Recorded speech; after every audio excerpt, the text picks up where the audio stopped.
Rasmata Konfé est la présidente de l'association Espoir Wen Panga pour le développement créée en 2014. L'association a pour mission de venir en aide aux personnes vivant avec un handicap, aux veuves et aux orphelins entre autres. Comptant en son sein une vingtaine de membres, les membres de la dite association œuvrent pour le changement des mentalités des personnes qui estiment que vivre avec un handicap est une fatalité.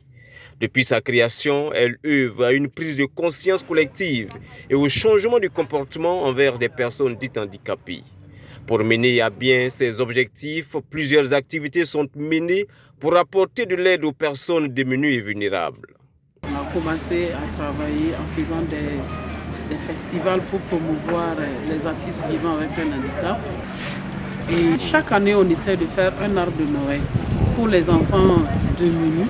En dehors de Noël, l'arbre de Noël, il y a qu'en vacances inclusives. Et à l'approche des rentrées, on lance des collectes de kits scolaires pour venir en aide à ces élèves-là qui veulent repartir à l'école, mais par manque de moyens, souvent d'autres préfèrent prendre des sachets pour ramasser du fer et revendre. Et d'autres préfèrent être des enfants de la rue. Les personnes vivant avec un handicap font partie des plus impactées par les effets néfastes du changement climatique.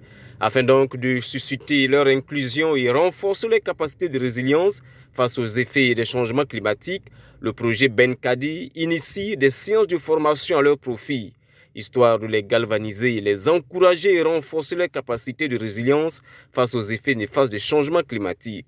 Une séance s'est déroulée du 19 au 20 avril dernier et le bilan est positif, à en croire Rasmata Konfé.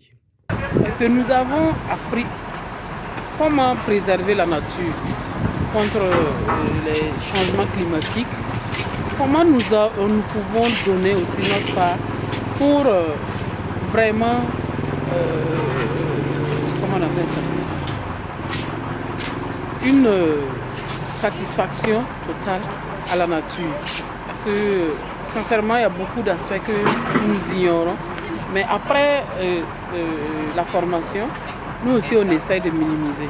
Les sachets plastiques, comment jeter nos ordures, comment les garder, tout. Voilà. On a vu les dessins ailleurs, comment les autres ont fait pour que la nature retrouve sa forme normale. Donc vraiment, nous saluons cette formation.